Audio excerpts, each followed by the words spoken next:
True or false? The signal chat that Trump was involved, which the Republican Party was involved in, and JD Vance was involved in, at the Atlantic have leaked. Named a CIA operative. True or false? True.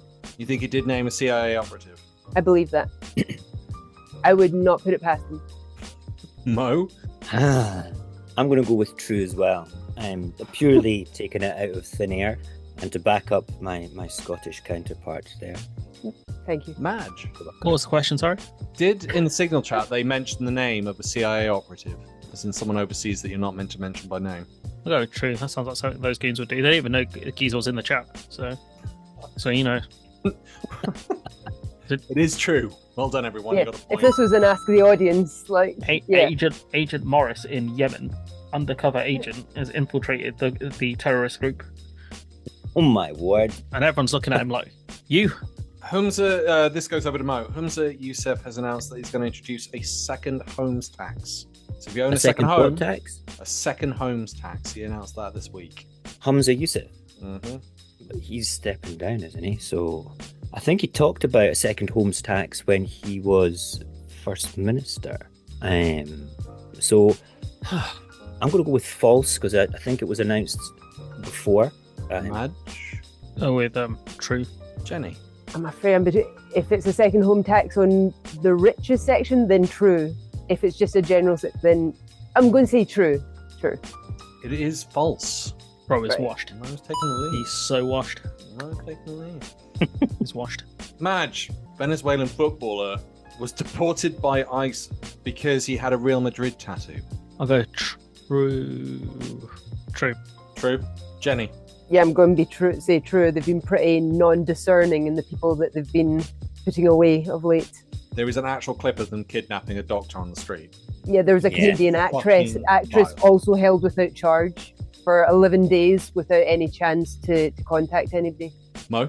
I have no idea, so this is a shot in the dark, and I'll go with what everybody else is saying true. It is true. Deported him Yep. to El Salvador, to a prison they put out there. It's because they've got quotas. Mhm. They're getting bonuses for quotas of people that they pull in. That's outrageous. Trump has Why? literally made it a witch hunt on people that aren't necessarily American.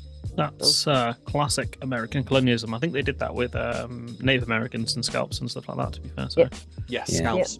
Yeah, more scalps, more money. Give people a quota and bonus at the end of it, and you're going to get shit done.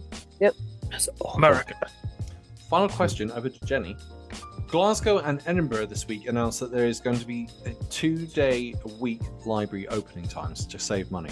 So they're only open Have 2 to days say- a week. I have to say false because libraries are far too important to communities. I'm going to have to say false to that in the hopes that it's false. Mo. I'm going to go with false as well because of exactly what Jenny said. We have a lot of good stuff that goes on in libraries for people that don't have technology for getting bus passes and things like that. Like, even though we've got tech, I cheated and took my kids down to get their bus passes. It was much easier than scanning passports and things. And then my mum, she couldn't live without the library. So I really hope that it's not true. Madge? I'll go true. It is false. Fucking hell, I'm cooked. Well done. I know nothing Thank about you, Scotland. Scotland. Well done, Scotland. You didn't It's do an the unfair bad advantage. thing that other Ask them people questions are about doing. Bangladesh, watch me win. Bullshit. Let's get into it.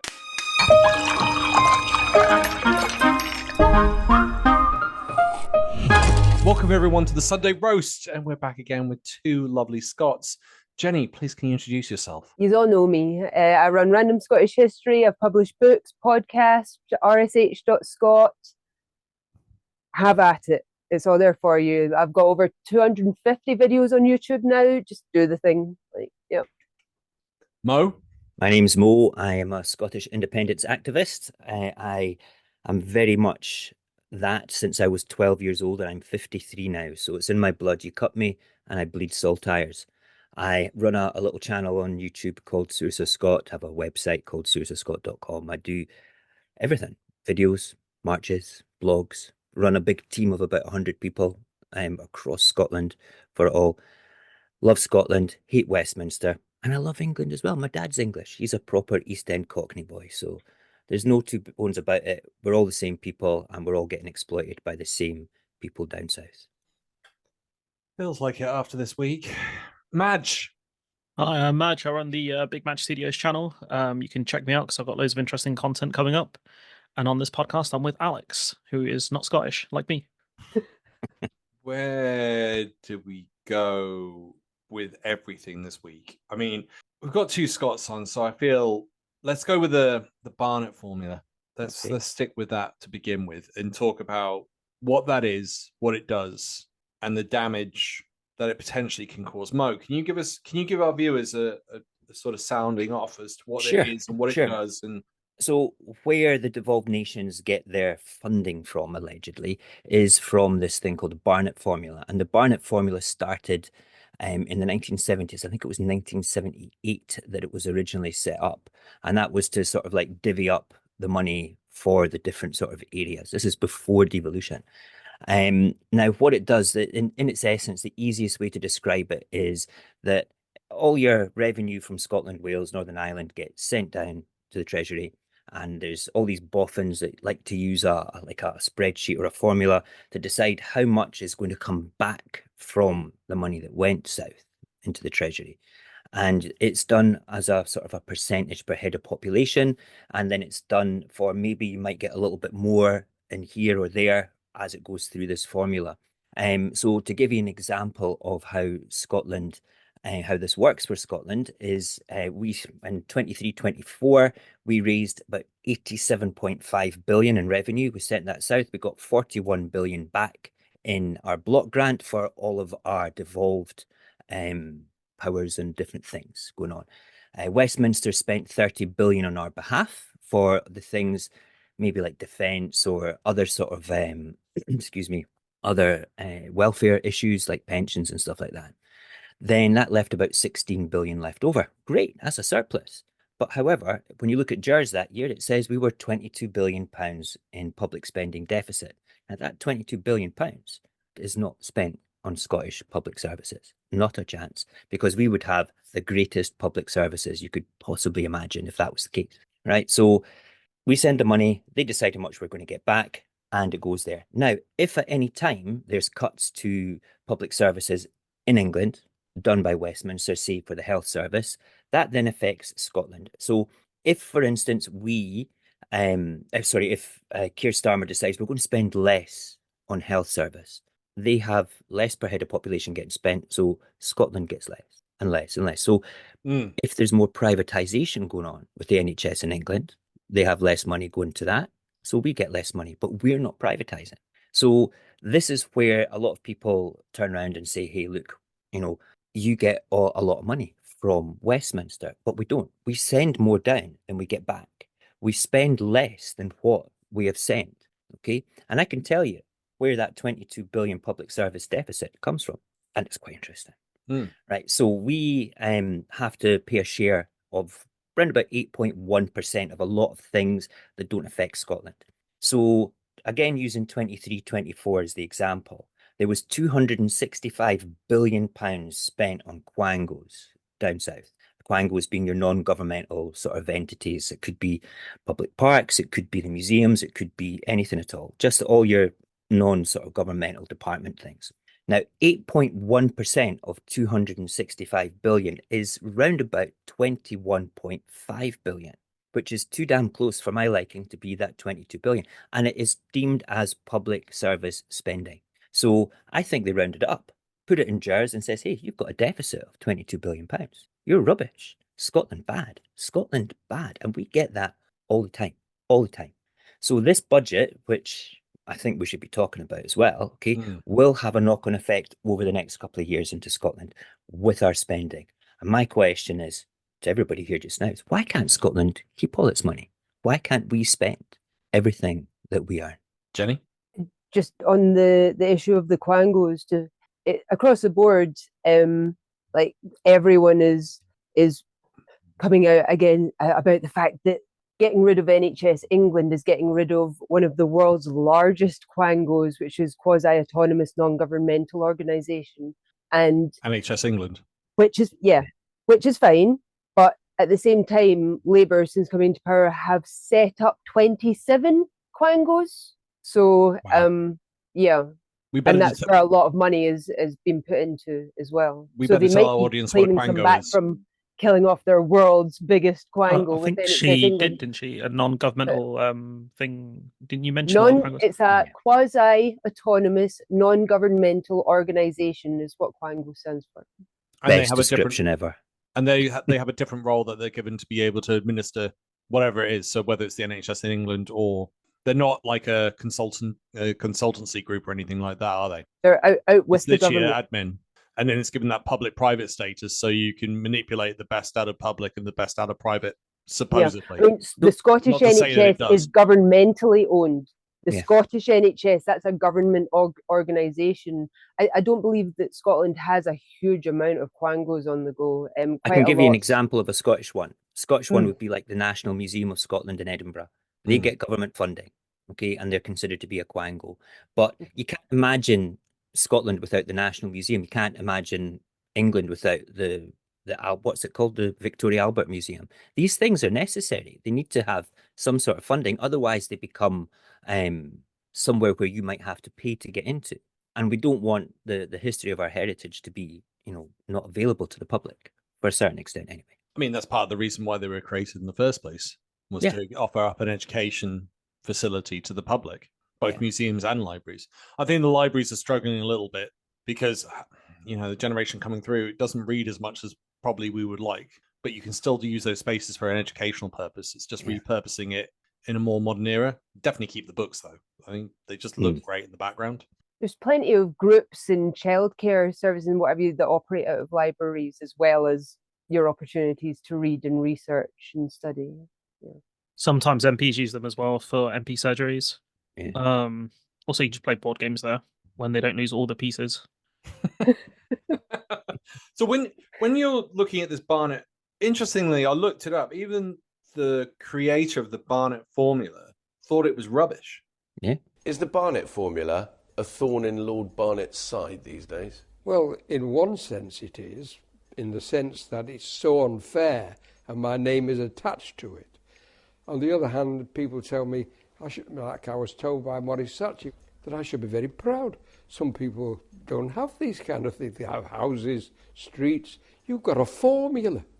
I should be very proud of it. Well, I'm not proud of having my name attached to something that's so unfair now. It didn't deal with people's needs. It only dealt with the proportion. Whereas I feel like, Mo, you're saying, actually, why are we giving all this money? Why can't we just keep it? Well, like Mo says, it was like a stopgap until something better was devised. That's what he said as well, actually. I listened to an interview with him about it today, being like, it just took a load of pressure off me. I think he was Chief Minister of Finance. And he was like, because I had this simple formula, I didn't have to keep faffing around with it every year. And therefore, I could go and concentrate on other things. And then he started bragging about how he put in cuts. And we can all guess what party that was. But go on. I can see you want to say something. We can't guess because they could be the same party now. It's a 50-50. It's 50-50, lad. True. The game's changed. They are the red Tories up here. We keep Very telling. much. So, give you an example again about how dated the Barnett formula is. It doesn't consider specific needs. Wales has different needs than Scotland does. Northern Ireland has different needs than Wales. And even England has different needs from the rest of us as well. So, for instance, we've got a very rural population as well. So, getting an ambulance to somebody that lives in a croft might be an air ambulance, which might cost a little bit more. This is why when they look at spending, if you look at like the big urban sort of centres around England, it's easier to do per head of population there because the facilities are quite close. When you have a dispersed rural population, apart from the central belt in Scotland, say, okay, you do have to spend a little bit more, and we get that, okay, but it doesn't. The Barnett formula does not take that into account the way that it should do. Okay, we do get other consequentials. That's what it's called. We do get some other spending, and they like to say that you're getting a record amount of money this time. Yeah, we are in cash value. We're getting a good chunk.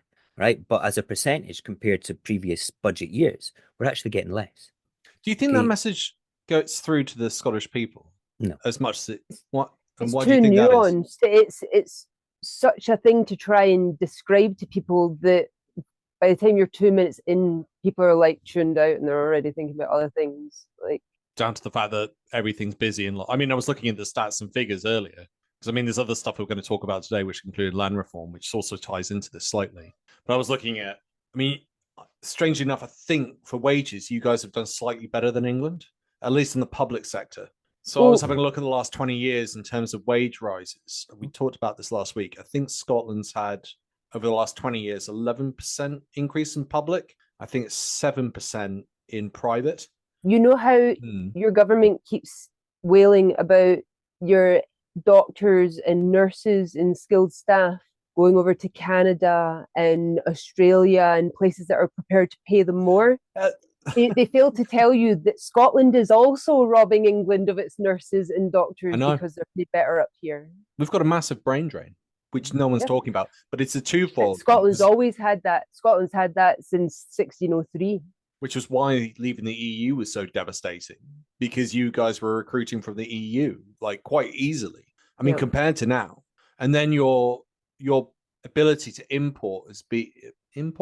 your ability to bring people in through migration has been greatly restricted because it's now entirely up to Westminster.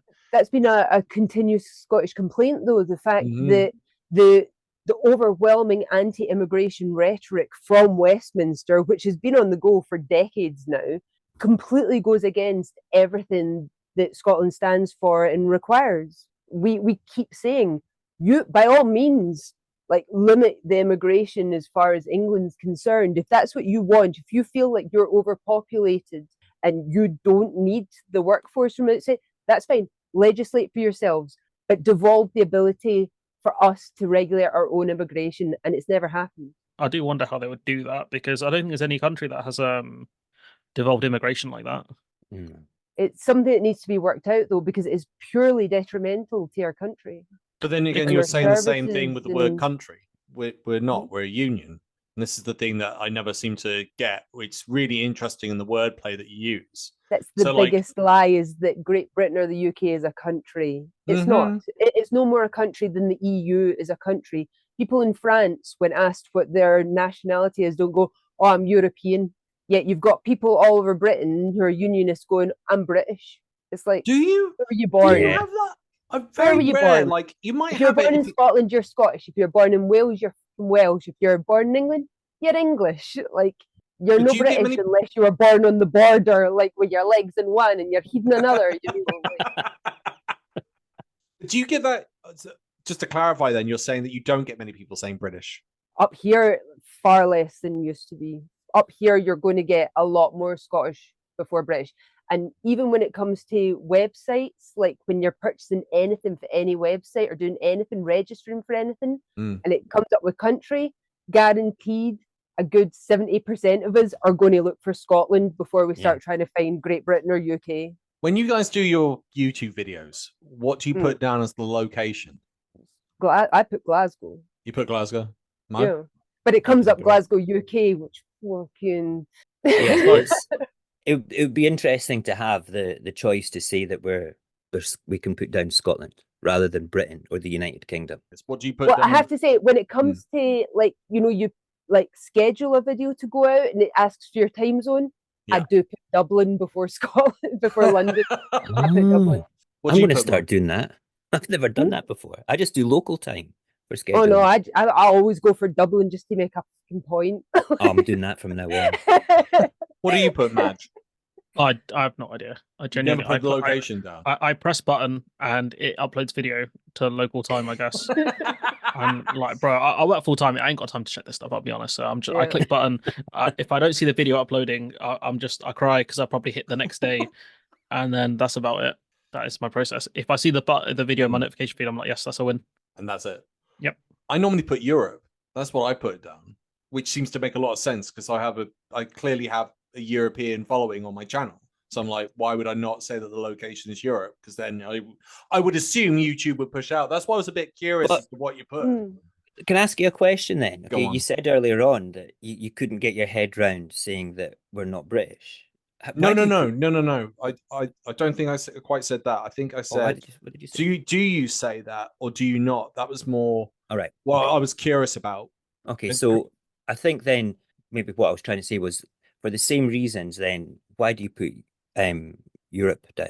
compared to Britain, just because of the following. Just because of the following. Right. And okay. I mean, I guess there is also a sense. Look, we're in Europe. I mean, it's like you can't say that Japan is in Japan. It's in the same context. You'd say it's in Asia. I hope. Yeah, regardless of whether we're in the unless Union, we're that's still another- on the continent of Europe. Yeah. Like, yeah. Yeah. And I thought we left that in 2016. It's crazy. We just sailed away. Do you think this is the type of stuff that really galvanizes you guys for the independence movement that you're pushing for? I think it's Do you the think positivity that comes from the independence movement. Like, as a former no voting Tory, which yous all know, I know, Bo's like who changed their mind before the 2014 referendum, and I voted yes. Thank you very much. And I'm an SNP member and very on side.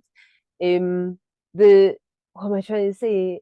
There's a lot to do with. It was just, but when I started studying Scottish history, and when you learn about something, you learn to love it and want the best for it. So when I started studying Scottish history and started actually learning about my country, which you don't get in schools in Scotland, it's a British history you get. You will be taught about Henry VIII and his wives and Elizabeth I in the Armada and the Great Fire of London before you're taught about who was on the throne in Scotland at the same time. If you even are, you're never told about the Great Fire at Edinburgh that was far more contemporary and just as destructive. You don't hear about any of that.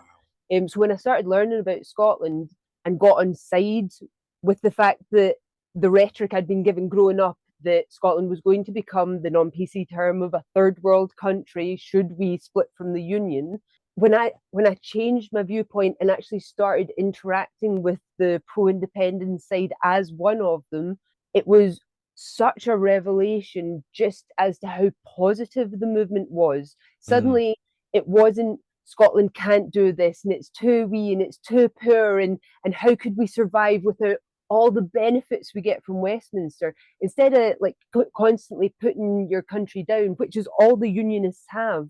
You cannot be a unionist in Scotland and be pro-Scotland. When I the sheer positivity was overwhelming, and it really struck me. And what was so interesting after doing the Treaty of Union articles, publication and YouTube stuff was the fact that prior to the World Wars, the majority of Scots, like over 90% of Scots, were pro-union Scottish nationalists, that they were only pro-union on the basis that it would benefit Scotland. And they fought tooth and nail for that. They fought against centralisation. They fought for like, every penny. The fact that between 1861 and 1891, we were underfunded and overtaxed to the extent of 131 odd million pounds, which in today's money is like something like 3 or 4 billion pounds in the space of 30 years at the end of the 19th century. And you're just like, so if Scotland had that amount of money to be robbed of, what could we have done for ourselves? What would our country and population and civilization look like now had we been left to our own devices? Norway? You know? Exactly. Norway?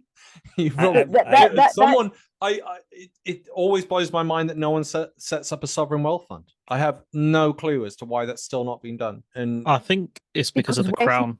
Put it all down the toilet before it can be put into a fund for anything. You've got the Tories spaffing how many billions? Just in the period of the pandemic, how many billions were spaffed up the wall by the Tories? Hundreds. None of that can be put into a fund for anything. Nope. Nor would it.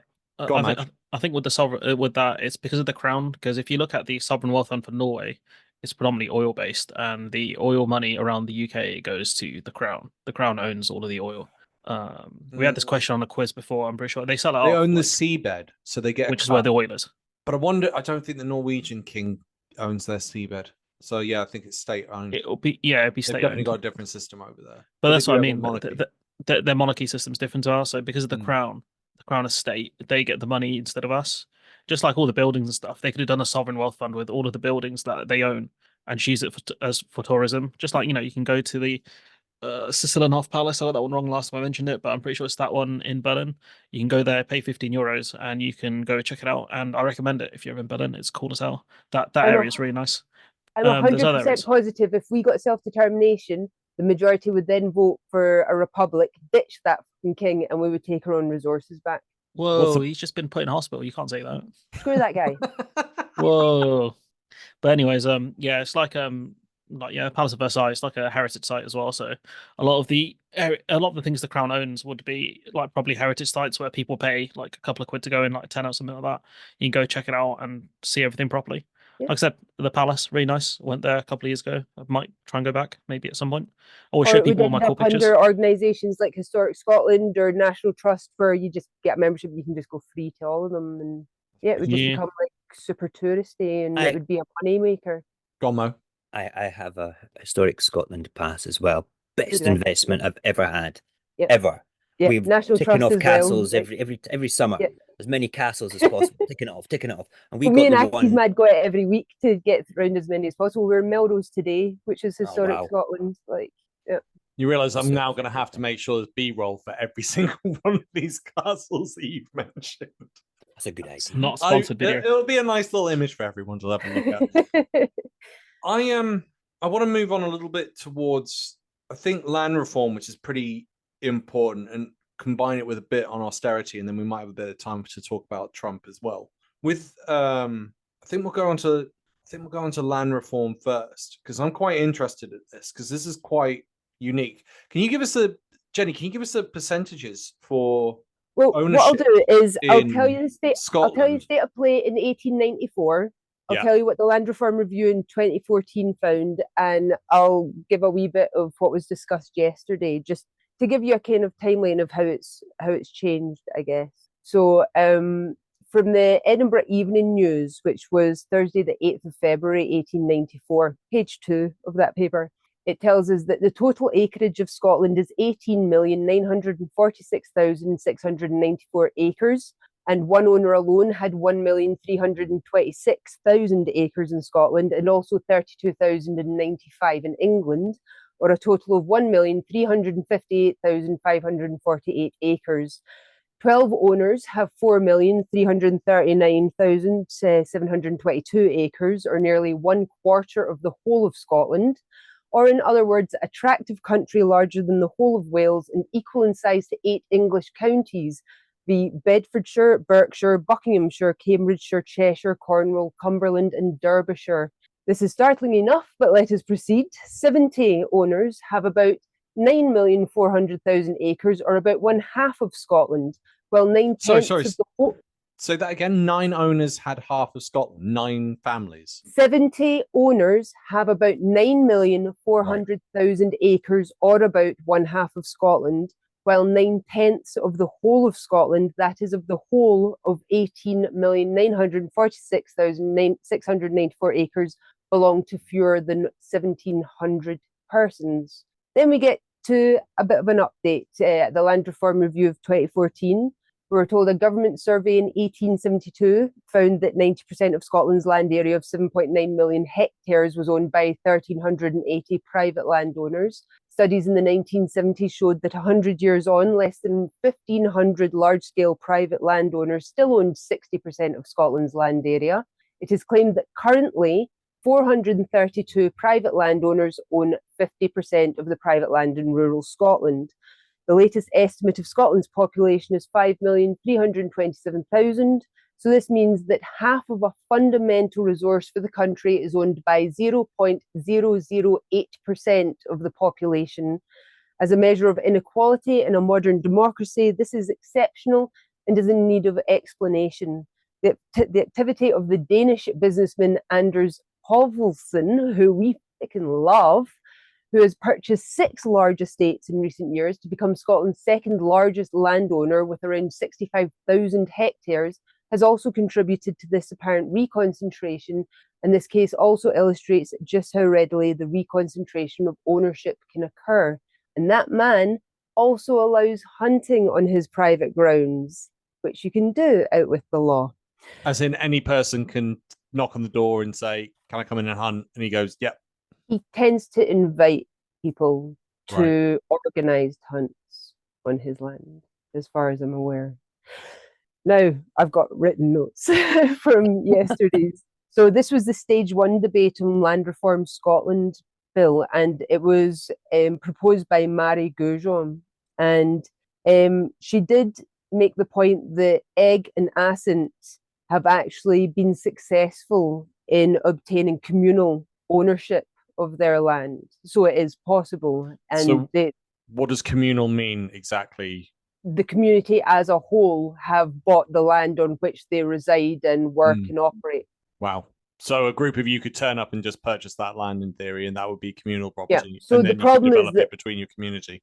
Yeah, the problem is that when a large tract of land in Scotland goes up for sale, often the community aren't alerted to the fact, and it goes up for private bids, private sale. So this reform bill aims to make the whole process far more transparent and give communities far more time in order to get together and discuss whether they have the means and desire to actually obtain the land for themselves. Is part of the land reform bill that's been talked about at the moment. Obviously, Tory stood up and decided no, he's very against that. But you know, one thing that I did notice in the debate yesterday on land reform, which was, it struck me as a good thing, was that every time an MSP stood up to ask a question or give their view, they started by outing where their interest lay. So if they were a farm owner, if they had tenants on their land, etc., they would make that known before they would then give their point of view on a thing. And I think that should be done more for MPs in Westminster out their interest. So transparency is key. Yeah. So that would be funny, actually. Can you imagine West Streeting turning around and sort of saying, right, okay, we're going to be talking about NHS today. Just to let you know, I've got my fingers in the pies of many different private organisations for it. So let's now talk transparency. You know? Yeah. You should have it sewn on his arm like that badge. It's again because we're talking about Norway. Do you know that you were able to look at your neighbour's finances? Like everything's out on the table in Norway. Like you can't hide how much you're earning. There's a lot to do with your earnings in Norway, isn't it? It's like, so if you get caught with a traffic violation, your fine is based on a percentage of your earnings. So if you're rather wealthy, Finland. You can end up paying like 100,000. I think that's Finland. Is it Finland? It's Finland. I think it's Finland that does that. I love that. Isn't it amazing? Yeah, because like that's a way to raise money, isn't it? Yeah. So Mary Goujon continues telling us that Scotland has one of the most concentrated patterns of land ownership in the world. That 421 landowners at present own 50% of rural land in Scotland. Kevin Stewart added to that and noted that was actually 440 in 2012. So we've got less people than in 2012 owning that 50%. Which showed that we've actually gone backwards, which obviously needs rectified, and that in Europe more diversified land ownership is the norm. That in many countries, Norway, Scandinavia, America, across Europe, you'll find that people have second homes in their country, somewhere that they can escape to for time away. You don't get that in Britain unless you're very rich. I guess that's sort of that. There's not the opportunity for that, as there would be if it was more fairly split and more diversified, like they're attempting to attain. That sort of touches on what Gary Stevenson. I don't know if you guys are aware of him. He's been campaigning. He's a millionaire trader who now wants to have a massive tax done on the rich. But he's been saying that wealth inequality has been going up ever since COVID, and if not before that. And that sort of ties in quite well with that. You know, if there's fewer landowners, that means the wealth is concentrating in more and more people. That's more evidence to show that's been going on. Mo, what are your thoughts on? Is that it, Jenny? Sorry. Yes, I'm happy with outing that amount of information. I was just going to say, you know, that like it was funny that you were talking as a percentage how much you like with Finland. There are guys who constantly drive up and down Knightsbridge in London, drag racing millionaires, and they get there like supposedly from oil-rich countries. I'll say that much. And apparently they'll just have the car confiscated and they'll just go off and buy a new one. They couldn't care less because it's chump change. But if it's a percentage, that's why. This goes along with the idea that any laws that enact that are enacted without jail sentence that are based purely on you are fined X amount if you do this thing, basically means you can do this thing as long as you can pay this amount to do that thing. Yeah. Yes. Yeah. Pretty much. Mo, what are your thoughts on the land reform? I think we need to reform the living daylights out of it. It's the Scottish people's land, and people can own land. Absolutely, don't get me wrong, okay, but not at the amount that Jenny's talking about. Okay, This all comes off the back of the clearances. Yeah. This is just a long-lasting effect of the manufactured clearances of the end of the 18th up to the late mid. Can you give a brief description to the audience what the clearances were? The clearances, so it came out of absentee landlordism. So in 1603, when James VI went down and became James I in England, he brought a lot of the nobles with him to this new centralized seat of power. And those nobles were going to have owned lands with tenants on them. And so they became absentee landlords. Then after the Union, again, you had even more of the lords and landed gentry going down to London to join this, again, renewed centralised seat of government in order to participate in all of these. And they no longer cared about the people, because that whole thing about absence makes the heart grow fonder, not if it's your tenants you're talking about, because it made them completely uninterested in how they were getting on. They were making new friends. So Scotland has always been really frugal with how they've spent their money, and even down to your lords and your gentry in Scotland, they were always spent within their means. When the union was signed off, England entered that union with £20 million worth of debt already, which translates to 3 billion odd today. And Scotland took on half that debt on entering the union as a boon of doing that. Scotland entered the union with no public debt. So these landlords, these nobles, these people that had fled down to the seat of power at London, they were suddenly mingling with all of these ostentatious English not lords that would just spend hand over fist and didn't really live within their means to a certain extent. And they tried to keep up with the Joneses. They wanted to be one of these English lords. They felt like, oh, this is a life that I can now have now that we're down here.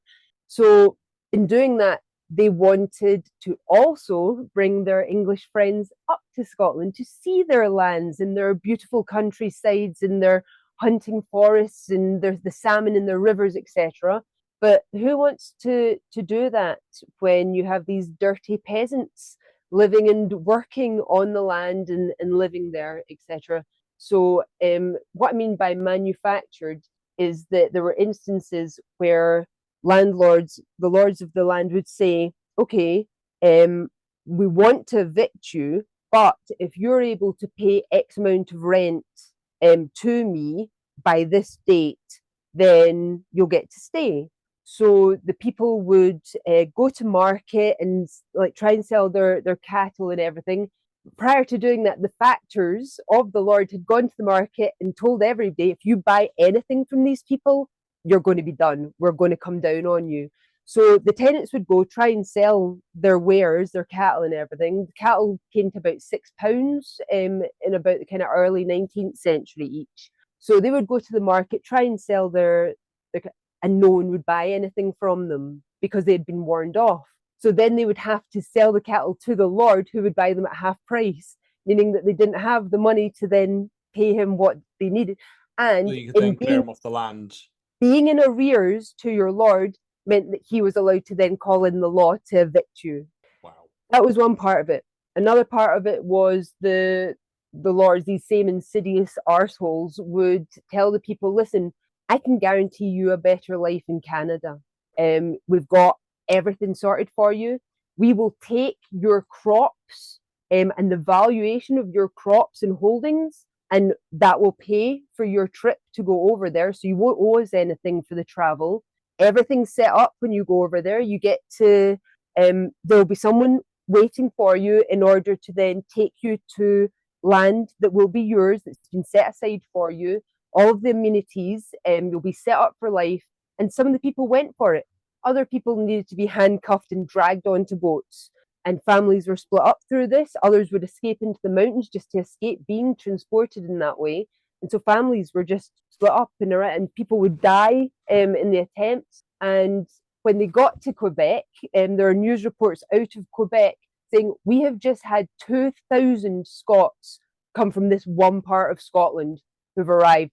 They're half dead, they're half starved, and we have no provisions. We didn't know they were coming. The hell is this? And they had to go on basically forced marches into Upper Canada just to attain any kind of means of supporting themselves and finding work. And a lot of them were sent over towards the winter when they were trekking in Canadian winters. Were the Lords getting a kickback for sending them over to Canada? They just wanted them off the land.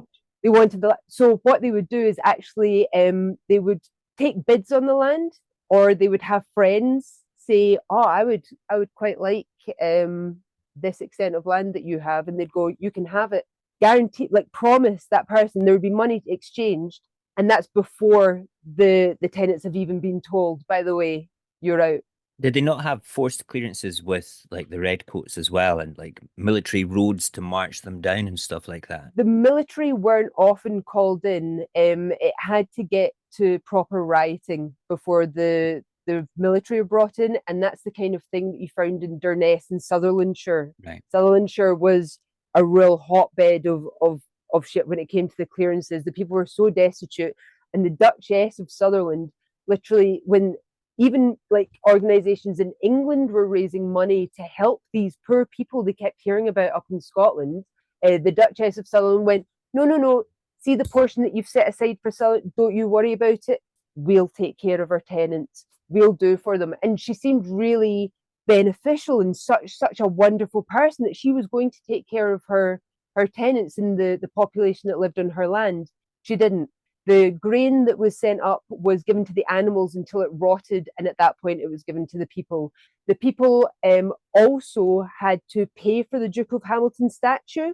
So, but they had to pay for that statue before they were allowed to buy food, and the sellers were told, these people haven't paid yet.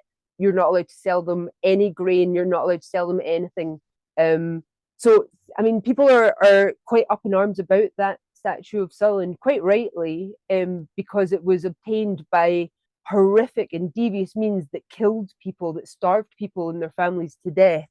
But I don't think it should be got rid of. I think it should be turned into a memorial for those people that paid for it, really, and stand as a memorial to that. I could talk about the clearances for hours, mate, so you don't want to get me started on this. Holy shit. So yeah, land reform, yeah? Land reform. But that's where it started. Reform. That's where it started. All from the clearances, and that's how they sort of it was gathered that really land. I think, see, the 1545 rebellions led to a spirit of vengeance on the part of the English and Westminster, and I think at that point it made them see Scots even as lesser humans than they had ever seen them before. I think they literally saw them as just pests that were only going to continue causing hassle, and the better they can get rid of. There's also the fact that so many Scots, it was literally a landowner's duty to raise armies out of the people on their land. That was part of their job to do that. And these boys would be sent with the British Army into foreign wars abroad and come back only to find that their villages were gone, their family were gone, there was nothing left of where they'd come from. It's just horrific. Like, definitely I'd say, not say it's an academic thing, I'd say it's a theory at the moment.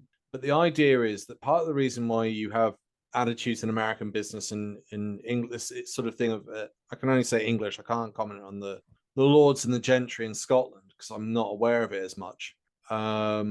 This idea of a stiff upper lip is this sort of transactional nature that has come out of Britain and America. So in order to deal, like if you read about Europeans or if you read about the Japanese and how they do business, it's very culturally centered around family. I mean, Japanese specifically. Whereas from what I've heard and read I'm talking big deals here. American businesses can be very transactional. It's less family orientated. Same with the British. And sort of when you tell me stories like that, you start to go, well, the only way you could really deal with something like that and not give a shit about any of those people is basically to shut your emotions off, which is one of the arguments that you hear for why in modern era you have this attitude towards business being transactional in some parts of the world and less so in other. When I talk about that it was the lord of the land's duty to raise an army, they had a lot of duties that were tied to their ability to own the land. They were given that land on a number of conditions, one of which was to be able to raise an army whenever it was required. But they had to ensure that education was funded on their land. They had to ensure that churches were maintained on their land. They had to have a part in maintaining the poor in their land. So by getting rid of all those people, suddenly they're saving money because they're not having to spend on education, churches, or the poor, because those people are gone and have been replaced with sheep and cattle. I'm gonna bring in Madge just because you brought in the poor. Does this ring any bells to the? Is Madge does this ring any bells, Madge, with what's going on recently? Why do you say fuck me for? I haven't spoken in fucking ages. Yeah, you said speaking of the poor, let's cut to this guy. just because we bring, I mean, you know, it's again that disdain for poverty and everything else, and we wanted to talk about austerity and Labour and what they brought in this week. Yeah, and how they're bringing in 250,000 people into poverty. 50,000 of those are being children. Wait, you're talking about the Conservative Party, right? Yeah, sure. Right? Isn't that the same one and the same now? Right. Red Tories. But no, I did see there was a piece by Newsnight. I was watching it earlier. They're talking about, you know, is this austerity again? And it depends on how you define it. The Google definition is you know, hardship created to you know, reach a certain budget threshold. I've got the definition here: difficult economic conditions created by government measures to reduce public expenditure. Now, if anyone argues we do not have that now, then you're fucking stupid. Unless your definition of austerity is to do with budget spending. But then, you know, some years we had austerity under the Conservatives, some years we didn't. Like, that doesn't make sense as a definition. Labour in Scotland, Anna Sarwar says, no, it's definitely not austerity. Yeah. It's like spending's up. This is all over the papers up here. It's so, no.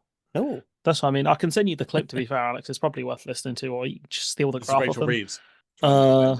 Yeah, Rachel Reeves was saying, you know, they kept saying it's no return to austerity, and I've seen a lot of the pro-Labour people say, oh, it's not a return to austerity. And it's like, I don't know, cutting benefits and things like that seems to be austerity. You know, cutting Ministry of Justice and other departments in real terms, that feels like austerity, especially given the Ministry of Justice is completely cooked as is. So, you know, speaking of poor, more people being put into poverty by 2030, I think they're saying people are going to be worse off.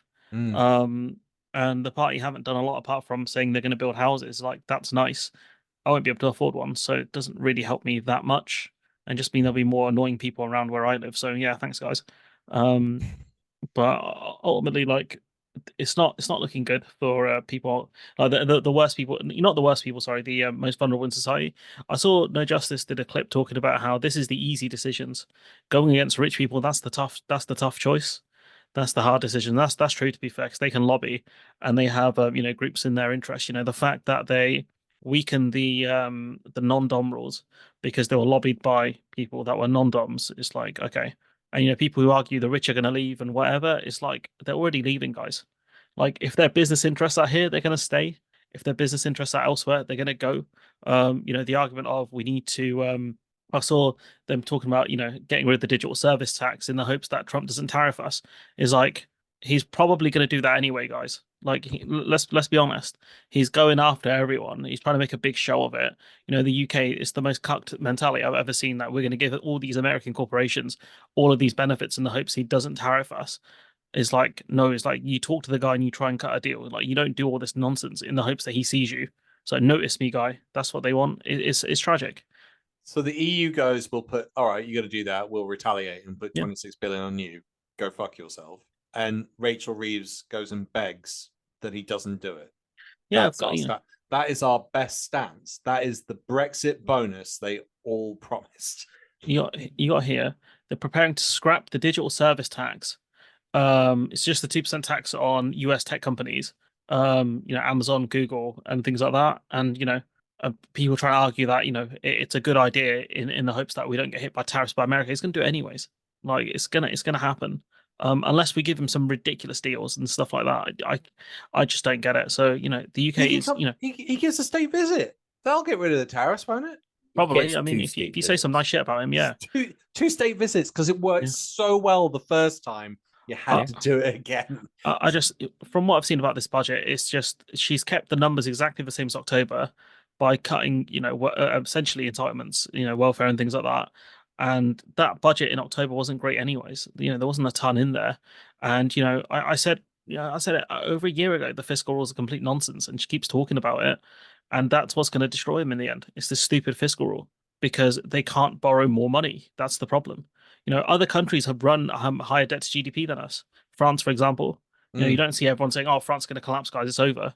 It just doesn't make sense. Like we are very weak to the bond markets because of the nature of the way our system's set up compared to other countries. But it's ridiculous. Like you're going to tank the economy further by cutting benefits, cutting money from people who are going to spend money in the economy. The idea, I sent you that meme last week of Labour gone from the party of workers to the party of work. Yeah. And, a lot of people said you're not going to get people back into work by cutting the only money they have for accessibility. Like, there was a guy who has, I think it was autism on Politics Live last week or the week before, where he said, like, I used that money to get therapy to help me manage my autism. It's like, well done, guys. You've just cut money from him. So now he can't see the therapist he needs. And he can't get an NHS one because we don't fucking have any. So, congratulations. You've just made that guy's life worse. And for what? Like, what have you achieved doing this? According to Rachel Reeves, she made the analogy today of, well, if you've got a child. Yeah. A 16-year-old and you say, do you know what? I'm not going to give you so much pocket money. I want you to go out to work. And then the OBR comes and does an impact assessment and says, your child is going to be worse off. Well, they're going to be worse off if they don't go and get themselves a Saturday job. But if they do go and get themselves a Saturday job, they'll probably be better off and they probably might enjoy it as well. Now, I know that's not the right analogy, but there are a lot of people who have a disability but who are desperate to work. Darren, so fucking Harry Potter looking goon said that. And then he had to take it back because he said that was the wrong analogy. It's like, oh, if I have a kid and I say to my kid, oh, I'm going to stop your pocket money and you're going to have to get a Saturday job. It's like, Darren, mate, what if your kid's legs don't work? Or what if your kid literally can't get a job because of mental health? You absolute moron. And he had to roll back that statement. So, Darren, she said it again today because she apparently said it was the wrong thing. Mo, what are your thoughts? Crazy. I think that it's awful. My son's autistic, right? I've got 4 kids and my youngest is autistic. And when you hear stories like what Madge is saying there just now, it's heartbreaking. Both me and my wife work, so we're okay. We do get a bit of DLE to help with him, and we're both concerned because we put that straight into things that he needs straight away. I think that everything that's happened with Labour, I mean, first they voted not to get rid of the 2-child benefit cap. Then it was like the WASPy women, and then it was the pensioners, and now it's the people that are disabled. I mean, what is going on with this? It's the whole thing is outrageous to save some fiscal policy, to save some money, okay? But they're quite happy to put defence spending up. They reduce from one area and then they increase in another over the time period of the next 5 years. It's not right. It's not right at all. And then you've got the encouragement of the young people can have a great career in the defence industry. Okay, so it goes from the budget to all the grey area about where the money is going to go, where they're saving, but they're going to increase. Why can they increase that and not increase things for the people and then encourage the young people to go into the defence sector? Well, I mean, this is what we touched. It's amazing how this has sort of gone full circle because we were talking about people moving over to Scotland. We've got a brain drain of 500,000 leaving a year. But you mentioned young people. The birth rate's fucked. It's 1.44. When we need it at 2.1, we're well off that mark. They have not brought in any policy to help with that. In fact, they've demanded that you only have the 2-child cap on. That's it, no more. And yet we need more kids to make. It's just short-minded, short-term thinking. That's just devastating to the economy. Nothing's going to get fixed, in my opinion. Go on, No, Matt. it won't. I think with the defense point as well, we have some of the highest energy costs in the world. I saw NJ talking about that as well. So it's like, how are you going to manufacture all of these really expensive things? Our manufacturing sector is knackered. Where are you going to import these raw materials from? And then, who are you going to sell these weapons to? Because the EU have already got a procurement scheme for weapons. No way you're selling it to America. Who are you And we're selling these excluded guns from to? that. Yeah, we're excluded. Yeah, because we're not in the team, or not on. Not in the EU. Exactly. And Norway's in there because they've got an agreement. They've had an agreement, I think, since like 2004. But we don't. We're not in the team. So who are you going to sell these weapons to? So we have the highest energy costs. We have a really we don't have a strong kind of education system for things like manufacturing.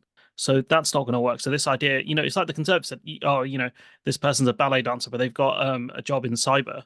It's literally the same thing. It's even more stupid if you're building your plan off that, because the Conservatives did it as just a kind of like rhetorical point more than anything. And I think with the austerity stuff as well, like we discussed the 2-child cap, that's not a thing in Scotland, right? The bedroom tax, that's not a thing in Scotland, right? So I think it does go back to kind of the topic I actually wanted to discuss, which is what can the SNP really do, or what can Scotland really do about Labour's cuts that are coming in? Because these are Labour Party cuts that are coming in. Yeah, absolutely. This is a decision. Learn that watching the Sonic 3 movie. He says to Shadow, "It's never too late to do the right thing," and she's made the decision to do this. She's made the decision to make cuts on the backs of some of the poorest people because of a dumb ass fiscal rule. Which again, I've said that for over a year now. So what can Scotland do? Because it must be getting difficult up there, considering that the 2-child benefit cap doesn't exist and the bedroom tax doesn't exist. I think there's going to be a lot of questions asked about Anasawa about what are they going to cut payments to people in Scotland, or how that's going to work. And if I was an MP and I was against this, right, I would write to my constituents and say, look, I want as many stories as I can, right, about how these changes will impact you. And every week I'd go in there, I'd be like, this is my constituent from such and such area. They've got such and such problem. How can you do this to my constituent who did not vote for this? If they wanted these cuts to happen, they would have voted for the Conservative Party. So that's what I would do. But I think I'll give that question to you guys, which is what can the SNP right now, because they're in government, or what can Scotland really do to mitigate these cuts? They're Hollywood. What can they do at this point? Because they don't have a lot of budgetary options. No, they don't. The first thing is we still have the 2-child benefit cap. It's only a plan to mitigate that just now, because we need to have the data from the Department of Work and Pensions to make it work up here. Now, we'll get that eventually. We just need to budget better. We're on a fixed budget as it is. When we explained the Barnett formula, it is a fixed budget. Okay, we do have tax raising powers, but there's a little loophole in there where I could not tell you where I've read it, but whereas if we raise a certain amount, our budget is reduced through the Barnett formula as well for it all. But we do have a more progressive tax system up here, where people that can afford to pay a little bit more pay a little bit more. It's still not full fiscal autonomy, and that's what we need. The only way that we can fix this, okay, is with full fiscal autonomy. That's a perfect case for independence, in my opinion. And I feel that independence, with the revenue streams that we have and the investment we could make, and normal borrowing powers. Scotland can't borrow like a normal country. If we were a normal independent nation, none of this would be happening.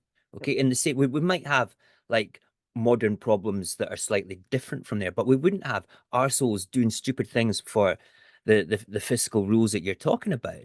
We would have our own things, and trust me, the Scottish people would turn around and like react differently from what's happening down south. Because we wouldn't have that. We've fought for independence, so we've got it. So now you're going to just be like Little Britain up here? Don't think so. We'll have a whole different system. If you were independent, you would have stayed in the EU. Yes. That's correct. Had the 2014 referendum waited until after the Brexit referendum, that would have gone very differently, because I'll say it again, in the January of the year before the Scottish referendum, Nicola Sturgeon is on stage constantly getting, if you get independence, if you get your self-determination, you're going to be immediately out of Europe. And she's saying in return, you're about to have a vote, an in-out referendum on the EU. And that was a year before the Scottish referendum.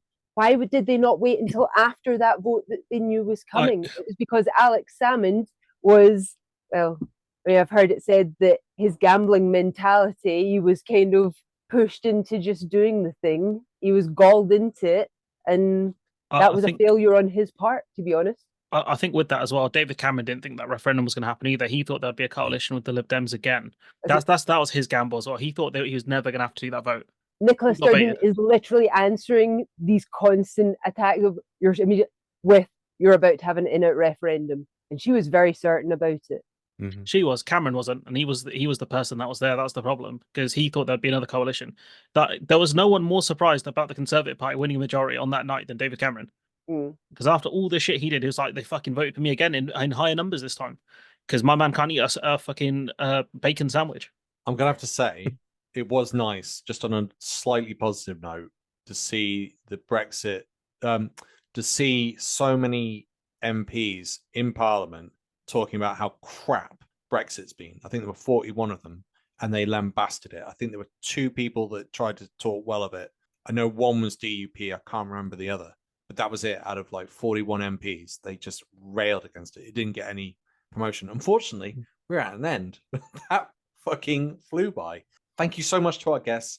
If you've got this far in the video, we must have done something right. So hit that like and subscribe button.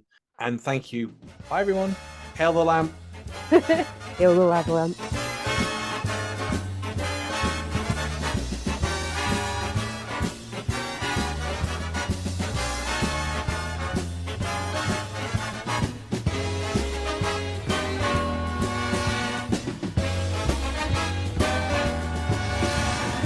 Tune in next week for another exciting story from the files of Police Squad. So, Mo, you're in a Twilight Zone situation, Black Mirror, okay?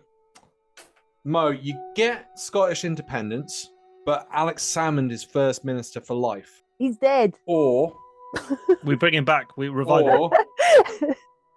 Scotland gets to rejoin the EU, but Nigel Farage relocates to Scotland and has a TV show that is on every single day of the week, and it's getting high ratings. He gives you credit for that show. You personally. Me personally? You personally. He gives you credit. The show's called Nigel's Corner. Which do you choose? Okay, so I'm going to go straight up with independence, Alex Salmond for life, because Alex Salmond, if he's been resurrected, he's still alive, say, okay, we have independence, we have full autonomy, we can still rejoin the EU. And the man's not going to live forever. Okay, no, we will have a different. We revived him, so he is. We revived him. Have He's not a zombie. We break the rules of death. Zombies. Okay. Forever. All right. Forever. It's for life. It's for life. Okay, so eventually he will go, and what will happen is they will take me out of deep freeze and make me First Minister. Right? Because I would be an awesome First Minister. I believe that. No, it would be President of a Republic of Scotland. Let's just face it, okay? Jenny. Hi. You go into the catacombs of Paris? Some Scottish castle. Some Scottish castle. Okay, sure. And you discover Robert the Bruce has left the original recipe for whiskey. It is now 100% Scottish. Except in his notes, after creating it, he calls it a vile poison.